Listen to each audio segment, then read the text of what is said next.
Hemos experimentado a Cristo muchas veces en nuestra vida.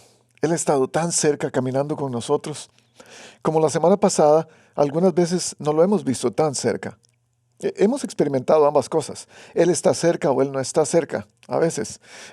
A veces lo buscamos con tanta pasión, con tanta energía, con tanto deseo, con tanto esfuerzo, pero no lo encontramos, como hablamos la semana pasada. Pero a veces sí, a veces Él está presente y está con nosotros y camina con nosotros.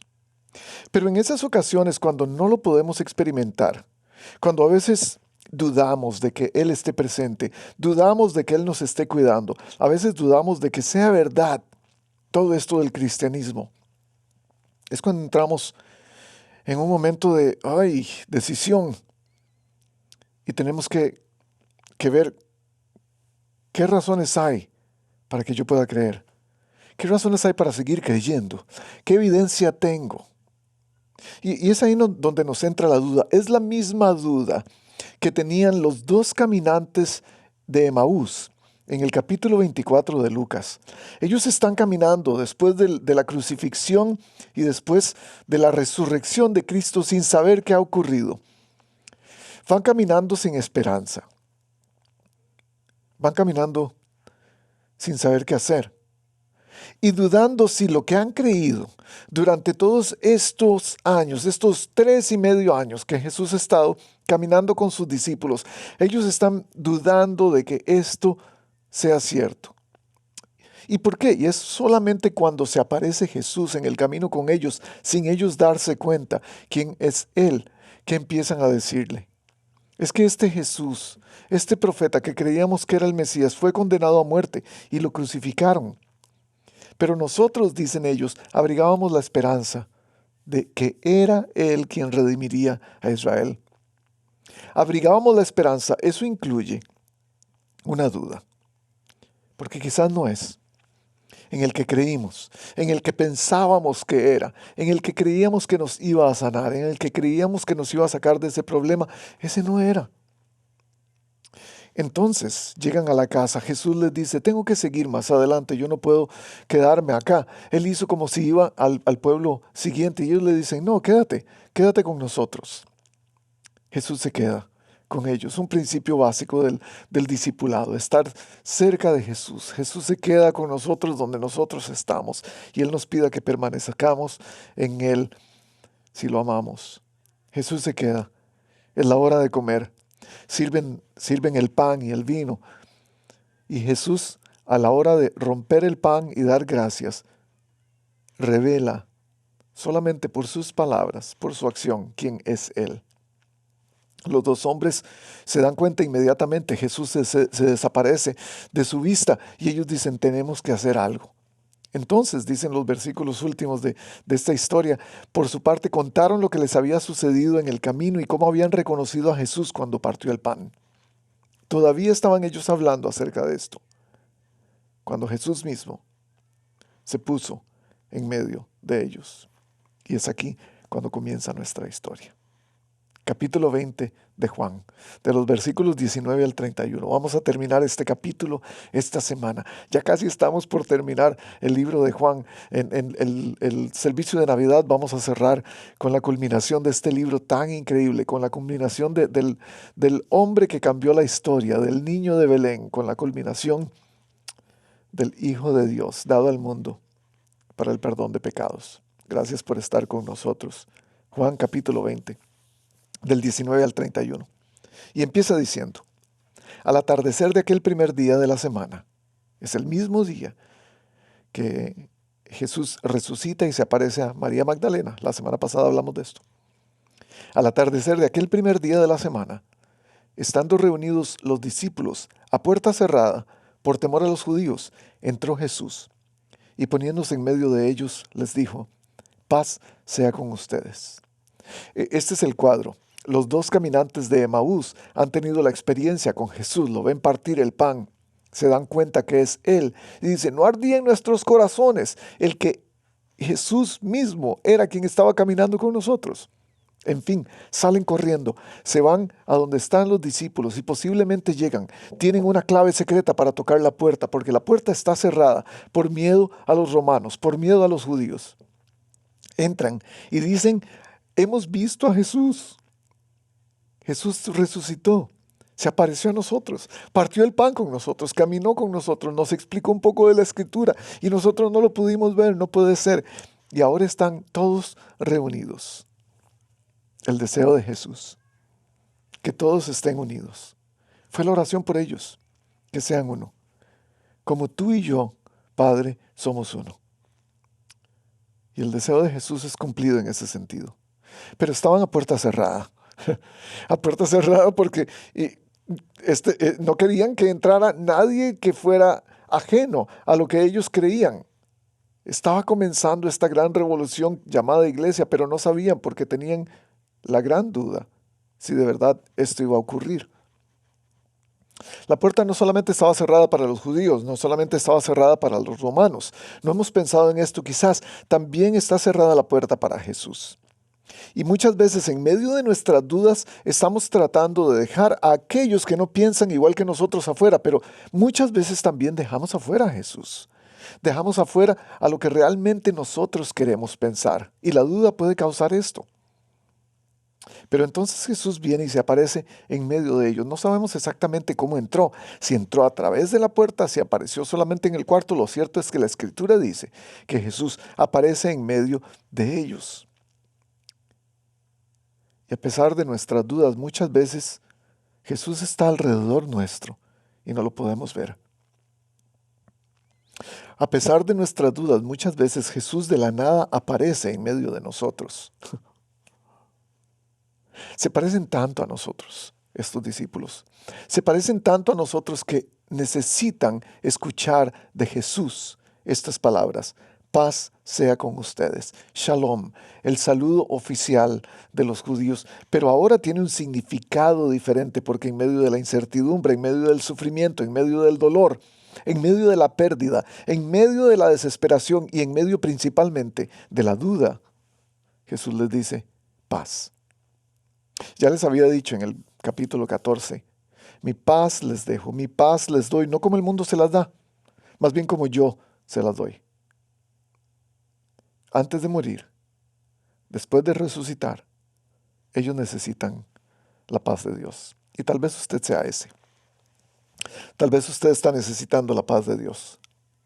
Porque no solamente por sus circunstancias, sino también por cada cosa que usted ha pensado últimamente, por las pruebas que ha recibido, usted está dudando de que Jesús esté. Dicho esto, después de decirle la paz sea con ustedes, les mostró las manos y el costado. Al ver al Señor, los discípulos se alegraron. La alegría no es la prueba. La relación es la prueba. Ver las manos mutiladas de Cristo no es la prueba. Ellos no están esperando. La alegría viene a raíz de la relación que tienen con Él. El texto lo dice, al ver al Señor se alegraron. No se alegraron al ver que era cierto que habían resucitado. Lo ven a Él y muchas veces esa es la parte que a nosotros nos cuesta entender. Porque queremos más pruebas de que Jesús nos diga por qué tenemos que creer en Él en lugar de alegrarnos, de confiar en Él porque tenemos una relación con Él. Y les enseña las heridas. Apocalipsis dice, un cordero que parecía haber sido sacrificado. Este es Jesús. La paz sea con ustedes, les dijo de nuevo. Repitió Jesús. Como el Padre me envió a mí, así yo los envío a ustedes. Me encanta que Jesús repite. Vamos a hablar más de eso en el último capítulo de Juan. Pero me gusta que Jesús repite. No es una vana repetición solamente por repetir. Es más bien un recordatorio. Porque usted y yo necesitamos ser recordados continuamente de lo que tenemos y muchas veces de lo que no tenemos. Acto seguido dice el texto, versículo 22, sopló sobre ellos y les dijo, reciban el Espíritu Santo. Esto es lo interesante de la palabra espíritu, también quiere decir viento. Entonces hay un doble sentido aquí. Hay, hay una manera de poder ilustrar lo que Él está haciendo, pero hay un concepto que ya está engranado en la mentalidad de ellos, porque la palabra es la misma, espíritu y soplo. Reciban el Espíritu Santo, les dice. A quienes perdonen sus pecados les serán perdonados, a quienes no se los perdonen, no les serán perdonados. Hay un poco de confusión con este texto, ya voy a ir para allá. Pero este soplo del Espíritu Santo que Jesús da es la misma palabra, la palabra que usa Juan es la misma palabra que se usa en Génesis 2:7, cuando dice la Biblia que Dios sopló espíritu de vida en Adán. Es la misma palabra que se usa en Ezequiel 37:9, cuando hay un soplo de vida en los huesos secos de la visión que tiene Ezequiel. El espíritu es vida. Y Dios sabe esto. Juan entiende esto y lo escribe de la misma manera. ¿Cuál es la tarea de ellos? La tarea de ellos después de recibir el Espíritu Santo, a través del Espíritu Santo, es perdonar pecados. La muerte de Jesús es lo que es lo que ha hecho eso posible. Ahora deben proclamar y ofrecer el perdón que Jesús ha ofrecido a través de su muerte en la cruz. Pero termina con una advertencia. Yo hice una transliteración de esta frase. Y esta es la advertencia. Si ustedes no perdonan, si ustedes se rehúsan a mostrar este perdón en sus vidas, la gente nunca entenderá este perdón, ni lo practicará. Y eso es lo que quiere decir: a quienes perdonen serán perdonados, a quienes no perdonen no serán perdonados. Y eso me lleva a preguntarme, ¿cuánto de nuestra vida está caracterizado por el perdón de Dios? ¿Cuánto perdón hemos dado, pero también cuánto perdón hemos recibido? Tomás, al que apodaban el gemelo, versículo 24, y ya usted sabe por dónde va este texto. Si usted ha leído antes esta porción de la Biblia, usted sabe por dónde va este texto. Tomás, al que apodaban el gemelo, y que era uno de los 12, no estaba con los discípulos cuando llegó Jesús. Así que los otros discípulos le dijeron: «Hemos visto al Señor».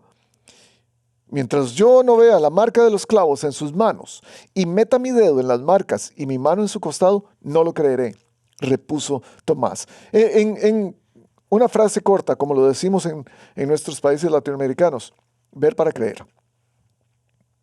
Este sermón se trata de la duda de Tomás. Este sermón se trata de la duda tuya y mía acerca de la efectividad de la presencia de Cristo en nosotros. No solamente acerca de esa efectividad, sino de Jesús caminando con nosotros cada día, de Jesús ofreciendo salvación, de Jesús siendo el Hijo de Dios. Es una duda que muchas veces embarga nuestro corazón, nuestra mente, y nos deja dando vueltas, y nos deja sin saber. Esta actitud de Tomás es la actitud que muchos de nosotros tomamos. Esta actitud de Tomás debería ser más apreciada que criticada. Ha sido muy criticada en muchos sermones, en muchos libros, en muchos púlpitos alrededor del mundo. Hoy yo quiero darle un enfoque diferente a esta duda de Tomás. Entonces termina esa parte diciendo: ver para creer. Yo soy Tomás y no creo. Una semana más tarde, dice el versículo 26, estaban los discípulos de nuevo en la casa. El primer día de la semana, porque recuerden, una semana más tarde.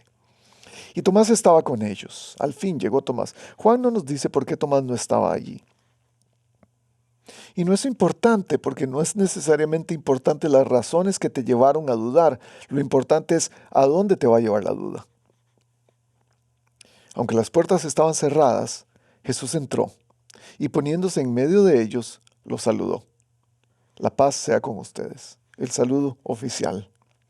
Luego le dijo a Tomás: pon tu dedo aquí y mira mis manos. Casi en forma chistosa. Has hablado demasiado. Ven y pon tu dedo aquí. Acerca tu mano y métela en mi costado. Y no seas incrédulo, sino hombre de fe. Y exclama Tomás, Señor mío y Dios mío. Jesús le replica, porque me has visto, has creído. Dichosos los que no han visto y sin embargo creen. Me encanta esta última parte. Dichosos los que no han visto y sin embargo creen. Él le hace un reclamo a Tomás de alguna manera. Solo porque viste es que crees en mí. Juan entendía esto. Juan lo dijo unos versículos atrás.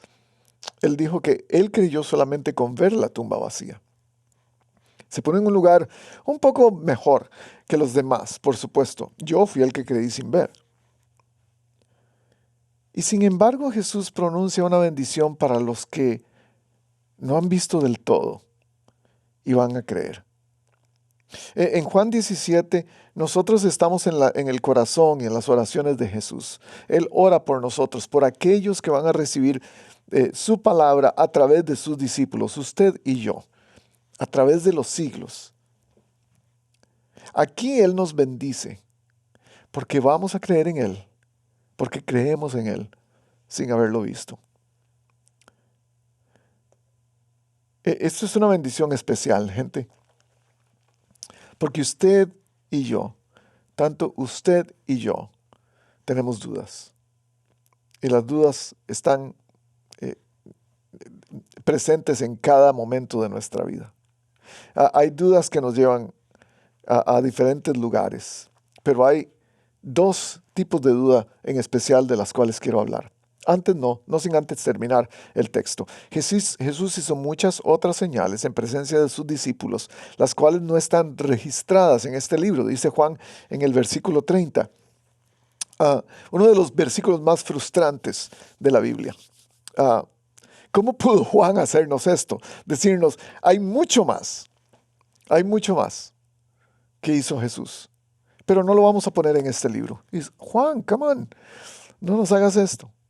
Pero termina diciendo, pero estas, las que él escribió, se han escrito para que ustedes crean que Jesús es el Cristo, el Hijo de Dios, y para que al creer en su nombre tengan vida. Y este es el porqué del libro que Juan escribe. Y lo que él desea que ocurra en el corazón de cada persona que lo lee. Juan no es una biografía acerca de la vida de Jesús. Ninguno de los evangelios son biografías de la vida de Jesús. Los evangelios no son solamente una historia, un relato de la vida de Jesús, son un testimonio. Un testimonio para que quien lo lea, especialmente el libro de Juan, para que quien lo lea tenga la oportunidad de creer y tener vida eterna a través de él. Ahora, Juan está seguro de que su testimonio va a ser efectivo. Pero ¿qué si no? ¿Y qué si dudamos como Tomás? ¿Y qué si hemos seguido a Jesús por 3 años y medio, por 10 años, por 2 meses? Yo no sé cuál es su caso, cuánto tiempo usted tiene de haber empezado a seguir a Jesús. Pero ¿qué tal si en algún momento de esa jornada se nos atraviesan las dudas y empezamos a pensar, ¿será esto cierto o no? Como Tomás podemos hacerlo. Pero hay 2 tipos de dudas. Y hoy quiero hablarles de estos 2 tipos de dudas. El primer tipo de duda es la duda contraria. Es la duda que olvida, que refuta, que busca excusas, que divide. Es la duda que culpa. Es la duda que va en contra completamente de lo que está dudando. Déjeme explicarlo de un par de maneras. Es como cuando sé lo que Dios quiere de mí, pero creo que eso no funciona para mí. Entonces quiero tomar las cosas en mis manos y hacerlo de mi propia manera. Son esos momentos cuando Dios claramente nos está diciendo lo que deberíamos hacer en nuestra vida. Y nosotros decimos, no, yo tengo duda de que esto sea correcto. En nuestro estilo de vida, Él nos dice cómo llevar a cabo nuestras finanzas, nos dice cómo llevar a cabo nuestra sexualidad, nos dice cómo llevar a cabo nuestro matrimonio, nuestros negocios, nuestra manera de ser padres, nuestra manera de ser hijos, nuestra manera de tratar a los demás. La Biblia está llena de estas cosas. no solamente 10 mandamientos, sino una serie de principios que nos ayudan a seguir a Dios. Y nosotros muchas veces decimos, no, eso no funciona para mí. Voy a buscar la manera de que funcione. Esas dudas son contrarias. Proverbios 3 dice, confía de todo corazón en el Señor y no en tu propia inteligencia. Mi inteligencia me va a llevar a buscar excusas para ser contrario a lo que Dios quiere cuando tengo dudas. Ten presente al Señor en todo lo que hagas. Él te llevará por caminos rectos si lo haces. No te creas demasiado sabio. Honra al Señor y apártate del mal. Y ese es el gran problema con la duda contraria. Nos hace a nosotros saber más que Dios o entender mejor las cosas que Dios y no confiar en lo que Él dice. La segunda manera de entender esta duda contraria es cuando busco a Dios para ver si estoy de acuerdo con Él. Y si no estoy de acuerdo con Él, busco mi manera mi filosofía propia de la vida, mi manera de entender las cosas. Santiago 1 lo dice de esta manera. Si a alguno de ustedes le falta la sabiduría, pídasela a Dios. Y Él se la dará, pues Dios da todo sin limitación y sin hacer reproche alguno, pero tiene que pedir con fe, sin dudar nada, porque el que duda es como una ola del mar que el viento lleva de un lado a otro. Quien es así, no crea que va a recibir nada del Señor, porque hoy piensa una cosa y mañana otra, y no es constante en su conducta. Este es el tipo de duda que en lugar de usar la duda como un momento para confiar más en Dios, para creer más en Dios, al contrario, más bien la usa para desprestigiar más la obra de Dios en nuestra vida. Es como algo tan sencillo. Es como la persona que va a buscar consejería. Yo soy un gran promotor de la consejería para muchas personas. Yo puedo decirle a usted cuán buena la consejería va a ser para usted, puedo decirle cuánto lo va a ayudar, pero usted dice, no, eso no es para mí. O yo quiero ir a buscar a alguien que esté de acuerdo con todo lo que yo voy a contarle, con todo lo que yo voy a decir, para yo estar cómodo. Y si no me gusta la persona, pues voy a cambiar de consejero, voy a buscar a alguien que sí me diga lo que yo quiero escuchar. Esta es la categoría de aquellos que le han dado la espalda a Jesús. Porque no quieren escuchar lo que Él tiene que decir acerca de los diferentes aspectos de la vida. Las pruebas no son suficientes para ellos. No hay evidencia que los pueda convencer de que Jesús quiere lo mejor para sus vidas. Esta es la categoría donde están nuestros amigos los ateos. Los que no quieren creer, los que están fuera de Dios completamente. Ellos dicen, ¿cómo puede ser que haya resurrección? Eso es un cuento de hadas. La historia de la Biblia, la historia de Jesús, la existencia de Dios no puede ser una realidad. Y muchos de ellos dicen, la resurrección es una alucinación masiva que tuvieron los discípulos y posiblemente era un gran engaño que recibieron porque la mente les falló. En una reunión donde estaban discutiendo un ateo y un cristiano. El ateo dice, bueno, yo solo voy a creer, le pregunta el cristiano, le pregunta al ateo, ¿cómo, hay alguna manera, hay alguna evidencia que te va a llevar a hacer, que te va a hacer llegar a creer en Cristo? Y le dice, bueno, solamente si salgo de aquí y posiblemente entre las montañas aparezca un ser celestial cubierto en relámpagos, con una voz potente, y el mar y los torbellinos empiezan a moverse por todas partes, y él me diga, tienes que creer en mí porque yo soy el Todopoderoso. A lo que el cristiano contestó, ¿y qué me hace pensar que no vas a pensar que estás alucinando si ves algo así? Esa es la cosa. Cuando no queremos creer en Jesús, cuando no queremos seguir los preceptos de Dios, estamos teniendo una duda contraria. Ya tenemos una decisión tomada. No quiero. Es una decisión posiblemente más emocional que otra cosa. Posiblemente más intelectual que otra cosa. Es lo que piensa la mayoría de todas maneras en estos días. Es mucho más fácil no pensar en Dios y no pensar que Él exista. Es mucho más fácil no pensar en lo que Dios dice que tengo que hacer, porque hay más maneras diferentes de pensar. Pero hay otro tipo de duda, y este es el segundo tipo, es la duda curiosa. Es la duda que busca pruebas, que busca evidencias, que investiga, que escucha, que lee, que pregunta, que consulta. Es una duda que siempre se está preguntando. Es como cuando estoy confundido o angustiado o preocupado.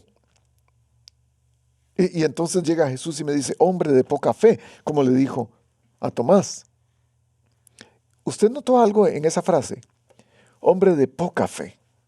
Jesús no le dice a Tomás que él no tiene fe. Ese no es el motivo de su duda. Él está diciendo que tiene poca fe. Y yo creo que eso nos va a ayudar a entender a nosotros cómo manejar estos momentos de conflicto espiritual que tenemos cuando tenemos dudas de nuestra fe. Es cuando no sé lo que Dios quiere en mi vida y dudo que va a funcionar lo que Él dice que yo tengo que hacer. Dudo que va a funcionar cómo no mentir cuando necesito salvarme de este mal negocio, de esta mala relación. Dudo cómo va a funcionar el no querer dejar mis pasiones revelarse a flor de piel en mi sexualidad antes de casarme o aún dentro de mi matrimonio con una relación que no está bien delante de Dios. Y entonces dudo, ¿por qué? Y tratamos de combinar entonces mi pecado o mi rebelión o mis dudas y lo que Dios tiene.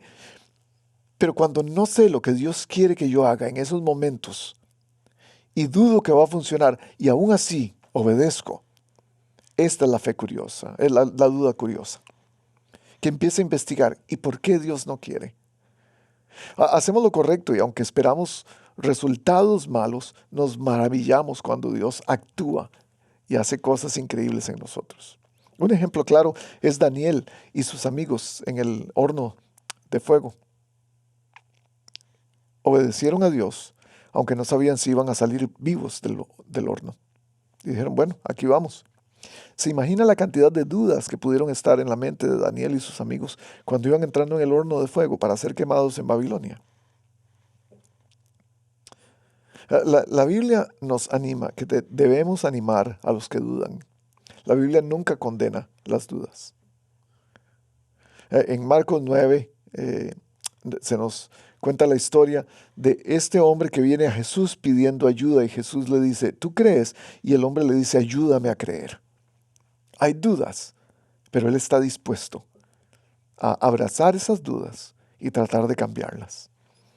El libro de Judas, capítulo 1, dice, ten compasión de los que dudan.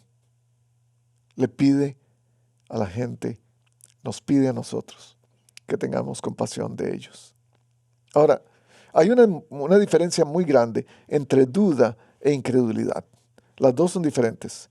El primer tipo de duda, la duda contraria, se encarga de la incredulidad. El segundo tipo de duda, la duda curiosa, es la que se encarga de la pura duda, de la pura ¿por qué? De las preguntas que nos embargan. Una duda es una crisis de fe. Es luchar con lo que Dios dice en nuestro corazón. Es una polémica que tenemos. Es una lucha constante. Dios, tú estás diciendo esto, pero yo no creo que esto sea correcto. Estás buscando evidencias de que la Biblia, lo que dice la Biblia, está respaldado verdaderamente. A menudo surge por cuestiones meramente intelectuales, por conceptos. No entiendo qué estás haciendo, pero la incredulidad es diferente. La incredulidad es una convicción cerrada en contra de la fe. Nada va a entrar, como las puertas de ese lugar donde estaban los discípulos. Negarse a creer lo que Dios dice. Negar la evidencia de lo que dice la Biblia. Y a menudo surge por cuestiones más morales o espirituales que tienen que ver más con prácticas. Y estos son los dos tipos de dudas. ¿Qué hacemos? Algunos de nosotros hemos tenido esos dos tipos de dudas. Algunos de nosotros quizás, alguien que está detrás de esta cámara, quizás está teniendo dudas de Dios y ha estado alejado de Dios por mucho tiempo y no quiere saber nada de Él. Y no quiere investigar, no quiere razones que lo devuelvan a Dios. Algunos otros están buscando concienzudamente, constantemente. ¿Qué hacemos en medio de las dudas? Y esta es la segunda parte de este sermón. ¿Qué vamos a hacer en medio de las dudas que nos embargan? La primera cosa, el comienzo de la fe son las dudas. La fe, perdón, comienza cuando dudamos. La duda no es lo opuesto de la fe, sino es un elemento de la fe. La fe incluye notar el desorden, el vacío, la incomodidad, lo que no nos parece. La fe incluye eso. Y dejar que eso esté allí hasta que algo de luz alumbre esa incomodidad, ese desorden, ese vacío. La Biblia está llena de historias de gente que dudó. Héroes de la fe que dudaron. Estos héroes de la fe no creyeron sin dar lugar a dudas. Eh, Este es algo que usted tiene que escuchar. El cristianismo no es una fe que no busca razones. No es una fe vacía. No es una fe ciega. Una fe ciega sigue a quien sea sin hacer preguntas. Los cristianos, a través de la Biblia, los seguidores de Cristo, los seguidores de Dios, a través de la Biblia, siempre hicieron preguntas. Siempre se cuestionaron. Se ganaron su título de héroes de la fe porque tuvieron dudas junto a su fe. Déjeme darle algunos ejemplos. Abraham y Sara dudaron de la promesa de Dios, hasta se rieron de la promesa de Dios. Sin embargo, Dios cumplió su promesa en ellos. Asaf, uno de los escritores de los Salmos, dudó servir a Dios porque los malvados prosperan, en el Salmo 73. Moisés dudó de Dios para usarlo cuando él dijo que podía sacar a su pueblo de Egipto. Gedeón dudó de que Dios pudiera usarlo como uno de los jueces que él quería llamar para regir a la nación de Israel. Todo Israel, el Israel entero, parecía estar en un constante estado de duda delante de Dios. La duda es el principio de la fe. Ahí es donde comienza la fe. La segunda cosa que tengo es esto. La fe no se mide por lo que creemos, se mide por lo que hacemos. Y es que muchas veces pensamos que no vamos a tener dudas porque tenemos mucha fe, porque hemos leído mucha Biblia, porque conocemos muchos versículos, porque conocemos muchas historias, porque conocemos muchas aplicaciones de lo que la Biblia dice, porque tomamos demasiadas notas en el sermón. Y de eso no se trata la medida de la fe. Abraham superó la prueba que Dios le puso a la hora de decirle, ve y sacrifica a tu hijo primogénito, a Isaac, el hijo de la promesa. Él tenía ahora la orden de ir y sacrificarlo en el monte de Moriah. Pero él superó la prueba por lo que hizo, no solo porque él creía en algunos aspectos de Dios. Y esto es lo que ilustra lo que estamos diciendo acá. Dios le dijo a Abraham, puesto que me has obedecido, puesto que no has negado tu hijo a mí, entonces te voy a conceder la vida de él. La fe sin acción está muerta y es inútil, dice Santiago 2:14. En Hebreos 11 se nos dice que cada héroe de la fe hace algo que demuestra su fe. Abrió bocas de leones, vieron a sus seres queridos morir, lucharon, se movieron, caminaron, anduvieron de aquí para allá, dice. Pero no es cierto, usted me va a decir, pero no es cierto que la Biblia dice que todo lo que debemos hacer es creer en Jesucristo para tener su aceptación. Que no es cierto que la Biblia dice que solo tenemos que tener fe para entrar en el reino de los cielos. Y yo diría sí y no. Dice que si creemos en Jesús vamos a ser sus hijos, pero también dice que creer significa obedecer. Y obedecer incluye una acción. Así lo pone el apóstol Juan, de esta manera. Juan lo dice de tres maneras diferentes, en tres lugares diferentes. Juan capítulo 1. A los que creen se les va a dar el derecho de ser hechos hijos de Dios. Juan 1:12. A todos los que le recibieron, a los que creen en su nombre, se les dio el derecho de ser hijos de Dios. Ahí está la parte de creer. Pero en Juan 3:16, cualquiera que cree en Él tendrá vida eterna. Una vez más, está la parte de creer. En primera de Juan, capítulo 12, 3 al 5, que posiblemente vamos a estar estudiando en un futuro próximo, Él dice que solo así vamos a conocer la verdad.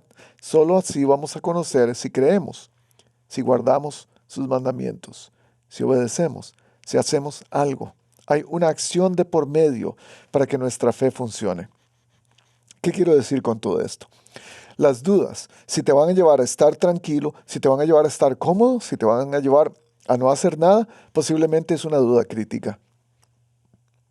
Si es una duda curiosa, te va a llevar a investigar, a no parar, a no quedarte tranquilo, a hacer algo. Eventualmente, a obedecer. Y esto es a lo que nos lleva este asunto, que no se trata tanto de cuántas dudas tengamos, sino de cuánta obediencia nos falta. Como cristianos muchas veces no estamos pensando en cuánta obediencia nos falta darle a Dios antes de pensar en por qué está ocurriendo tanta duda, por qué está pasando tanta duda por nuestra cabeza. Cuando los discípulos le pidieron más fe a Jesús, Él les dijo, ustedes ya tienen suficiente. Ellos le dijeron, aumenta nuestra fe, pero Jesús le dice de alguna manera, no, ustedes no necesitan más fe. Lucas 14, vamos a ilustrarlo. Entonces Jesús les está enseñando y les dice, si tu hermano peca en contra tuya, ve y perdónalo 7 veces. Si tu hermano peca en contra tuya, ¿por qué tengo que perdonarlo? Ya ahí hay una duda. ¿Por qué pecó mi hermano? Ahí hay otra duda. ¿Por qué tengo que ir tantas veces? Si tu hermano peca en contra tuya 7 veces en el mismo día y dice, me arrepiento, perdónalo. Yo no creo que eso sea cierto. Yo no creo que yo pueda perdonarlo. ¿Por qué lo voy a perdonar 7 veces el mismo día si hace lo mismo? Al contrario, más bien voy a ser más cuidadoso y no lo voy a perdonar tan fácilmente. Entonces los discípulos le preguntan, ¿cómo hacemos eso? Aumenta nuestra fe. Necesitamos fe para poder ser alguien así. Porque no tenemos suficiente fe. Tenemos duda de que seamos capaces. Y entonces los apóstoles le dicen al Señor, aumenta nuestra fe. Y les dice Él, si ustedes tuvieran una fe tan pequeña como un grano de mostaza, le respondió Jesús, podrían decirle a este árbol, desarráigate y plántate en el mar. Y el árbol les obedecería. Si tu hermano peca en contra tuya, ahí está la duda. ¿Cómo hacer eso? Aumenta nuestra fe. Ahí está la petición. Necesitamos más fe. Y la respuesta de Jesús está un grano de mostaza. ¿Cómo puede ser eso? Un grano de mostaza, si un grano de mostaza puede mover un árbol, quiere decir que tú ya tienes suficiente fe para perdonar. Entonces no se trata de la cantidad de fe, más bien se trata de la cantidad de obediencia que tengas. ¿Qué queremos decir con esto? Una cosa es creer en Dios y otra cosa es creerle a Dios en todos los aspectos de mi vida. Los discípulos hasta este punto creían en Jesús. Creían que Él era un maestro especial, pero no habían creído necesariamente en lo que Él estaba haciendo y cómo lo iban a aplicar en su vida. Eso se llama obediencia. Y eso lo tenemos que aplicar en todas las áreas de nuestra vida. En nuestro matrimonio, en nuestro trabajo, en nuestras finanzas, en la manera de reaccionar cuando alguien nos maltrata, especialmente en el contexto de este verso. Otro ejemplo claro para poder ilustrar esto. Caín creía en Dios, pero no creía necesariamente que Dios podía librarlo de lo que él le había dicho que pasaría. Dios le dice a Caín, tu ofrenda no es suficiente, yo quiero que me adores con todo lo que tienes. Él no le creyó a Dios completamente. Creía en Dios, pero no le creyó a Dios. Quizás es la mejor manera de ponerlo. Y esa es la manera, es ahí con esa duda. Cuando creo en Dios, yo creo que Él es Dios, pero no quiero creer en lo que Él me dice que tenga que hacer. Es la manera de ilustrar nuestras dudas, porque no creo que sea suficiente lo que Él me está diciendo que debo hacer. La manera como Él me dice que haga las cosas no es suficiente. Yo no quiero hacerlo. Hay un error común que dice, la duda daña nuestra fe.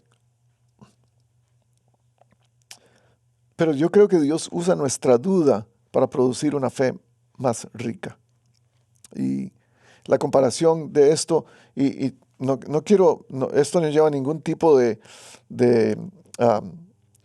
intención política o reaccional, es solamente para ilustrar. La comparación es como con recibir una vacuna. Cuando recibes una vacuna, entra una pequeña dosis del virus para que tu cuerpo cree antivirus y pueda defenderse de esa infección o de esa enfermedad. Y entonces el cuerpo desarrolla anticuerpos que combatirán ese virus. Esa es la duda. La duda obliga a buscar respuestas. La duda obliga a confiar en Dios. La duda debería obligar a hacernos más fuertes, porque nuestra fe ha sido confirmada.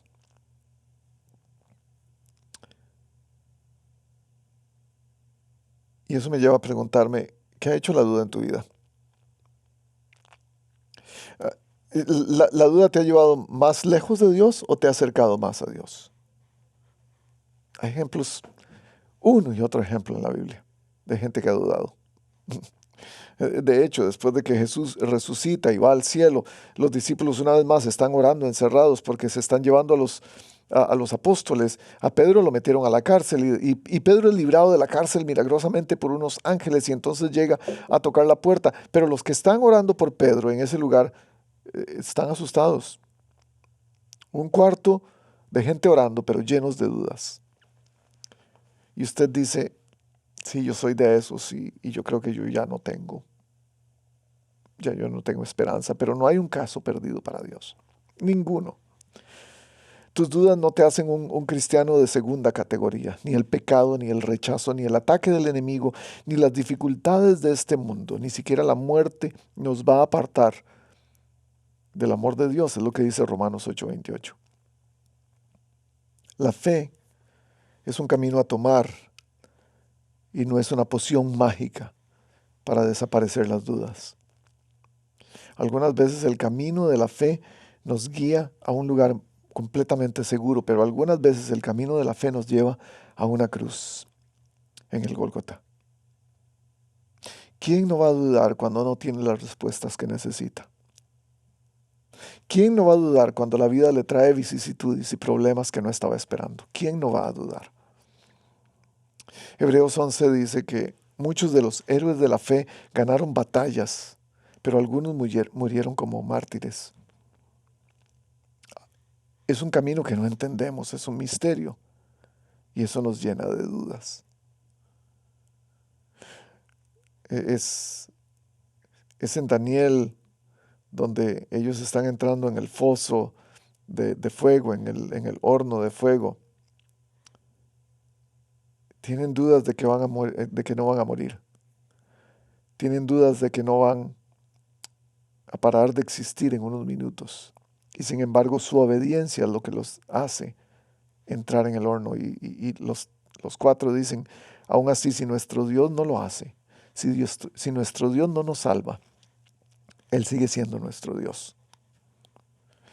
La duda no es el enfoque. Todos tenemos dudas. El punto es que lo que decidamos hacer cuando tomemos o cuando tengamos esas dudas, eso es lo que va a marcar la diferencia. O podemos obedecer, confiar en Dios sin importar lo que sea. O podemos desconfiar, hacerlo por nuestra propia cuenta. O dudas críticas, o contrarias, o dudas curiosas. ¿Qué has hecho con tus dudas? ¿Cómo las has manejado? ¿En qué estás dudando últimamente? ¿Cuáles son esas preguntas grandes que tienes para Dios y no te has atrevido a hacer porque no crees que Él sea capaz de contestarlas? ¿Las has dejado germinar en un suelo de inseguridad, en un suelo de crítica? ¿O las has enfrentado con curiosidad y con estudio para encontrar las respuestas que andas buscando? ¿Cuáles son tus dudas? Yo creo que como a Tomás, Jesús quiere decirnos, deja de dudar, hombre de poca fe. Y como los discípulos nosotros tenemos la oportunidad de decirle, incrementa nuestra fe. Y Él nos va a decir, ya tienen. Tal vez se ve como un grano de mostaza. Tal vez se ve muy pequeña, pero ya la tienen. Y adivinen qué. Esa fe es capaz de mover árboles, arrancarlos de raíz y ponerlos en otros lugares. Esa fe es capaz de mover montañas. Usen sus dudas de la mejor manera. Búsquenme, dice Dios, y vivirán. Nos vemos la próxima semana.